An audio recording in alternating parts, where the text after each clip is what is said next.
Okay guys, tonight we're going to look at the Cold War. So what exactly is a Cold War? Well, as you know, when World War II ended, the Allies defeated the Axis powers. However, this was the beginning of a new conflict. So after the war ended, as you know, two former allies, the United States and the USSR, become major enemies, and they compete for global domination. This really shouldn't shock us because these two countries are complete opposites. What was the only thing they had in common during World War II?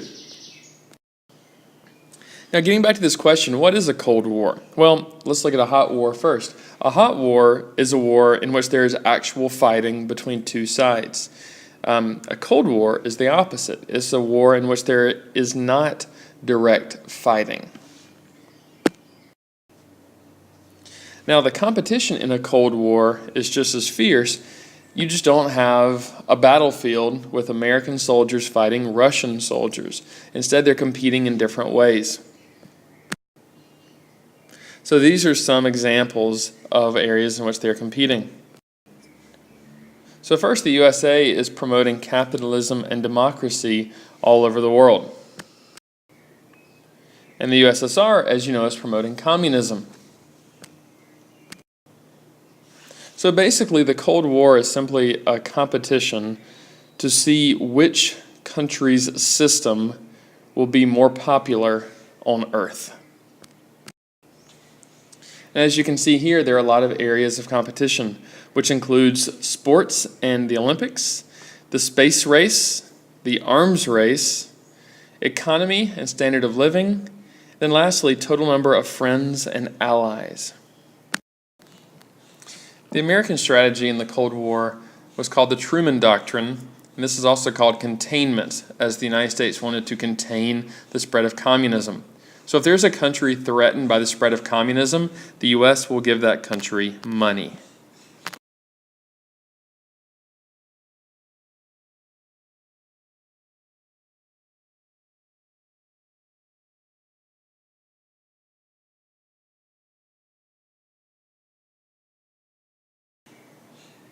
Now, as this Cold War is really a time of bold promises and threats and speeches, who better than to start us off by Winston Churchill, who declared that an iron curtain has descended across the continent. And this right here is what Churchill meant. If you look right here at the border, this is separating communist Eastern Europe from capitalist and democratic Western Europe. So this is a piece of propaganda from the Cold War. What do you think is being said here?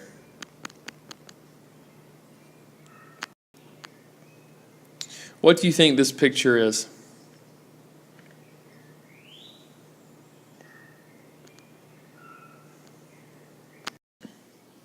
So the earliest real confrontation in the Cold War took place in Germany. And as you remember, at the end of World War II, Germany is divided into 4 different zones. 3 of these zones are capitalist and democratic, and the 4th one in the east is communist. You can see right here, this is the British zone. Right here, this is the French zone. Right here, this is the American zone. And then the Russian or Soviet zone is right here. Now look where Berlin is. Berlin is actually in the Soviet zone, okay? However, Berlin has been divided into 4 zones as well, sort of like Inception, right? It's a city that's divided into 4 sections within a country that's been divided into 4 sections. Whoa! So this is exactly what I just said. Now, after a few years, this organization will be simplified into West and East Germany and West and East Berlin. The 3 Western zones will all unify because they are more alike. So if we draw the border like this, we can really see what West Germany would look like. And East Germany is the Russian-occupied zone. And the same thing for West Berlin. Right here, you will combine these 3 zones, and the Eastern zone will still be administered by the Russians. Now, in 1948, thousands of people every month are leaving East Berlin for West Berlin because they saw it recovering faster because the Americans, the British, and the French are able to put more money into its redevelopment. Upset by this, Joseph Stalin orders Berlin to be blockaded. A blockade is when you cut something off from the rest of the world. So what he's doing by blockading all of Berlin, he's actually closing off West Berlin from any type of ground transportation. What this means is that the people of West Berlin are without basic items they need to survive, like fuel, like coal, for example, food, and medicine. What do you think this propaganda cartoon is saying?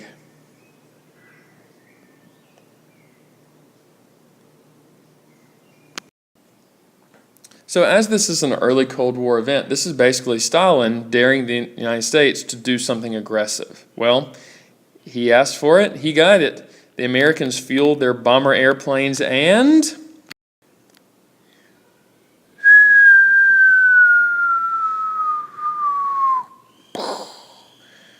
the Americans dropped from their bomber airplanes food and medicine and fresh water in what was called the Berlin Airlift. This effort to send supplies to West Berlin is almost as impressive as when the Americans and British invaded Normandy. Some statistics: this airlift would last 462 days, featuring almost 300,000 flights. The busiest 24 hours were in April of 1949, when they landed a plane almost every minute. They delivered more than 2.5 million tons of stuff. Most of that was coal. And then, by far the most popular part of this for the kids, more than 23 tons of candy were dropped on West Berlin. This was also a victory when it comes to propaganda. And you can see this. This is an ad made by Douglas, which makes airplanes. And as you can see, they're not dropping bombs on Europe. They're dropping milk to precious little girls. So eventually Stalin will lift the blockade, and the United States technically wins. Okay, West Berlin really won. However, no one really feels all that good because both the United States and the USSR are still hard at work to develop nuclear weapons. Both countries are also rapidly expanding the size of their alliances. The United States will form NATO, which stands for North Atlantic Treaty Organization, and this is meant to promote capitalism and democracy. The Soviets will create the Warsaw Pact, which is meant to spread communism. Now, this is a great map to see just how far-reaching these alliances were. NATO, as you can see right here in this sort of turquoise color, and then the Warsaw Pact right here, appropriately in red. So Stalin dies in 1953 of natural causes, and in doing so, he is replaced by a new leader called Nikita Khrushchev. Now, Khrushchev is another story for another day. However, it is under Khrushchev that he allows the East German government to build a wall in Berlin to keep their citizens from moving to West Berlin. This wall, appropriately known as the Berlin Wall, would stand for almost 30 years. So literally overnight in October of 1961, citizens of East Berlin woke up to a wall being built. As the wall is being built, now is a good time to leave East Berlin if you want to leave East Berlin. This is an East German soldier who is running because now is his only chance. You may have family in West Germany, and you may never see them again, or at least not see them for decades, unless you make the decision right at this moment. So this is some pretty dramatic stuff here. And you can see right here, this is an East German guard who is looking to make sure no one tries to make the break, as bricklayers behind him are building the wall. And this is a good picture to close with tonight, and you can really get a sense of just how destructive and divisive this wall was. So some questions to be thinking about before tomorrow, okay? The first two are sort of opposites of each other. First, what were the Soviet criticisms of the USA?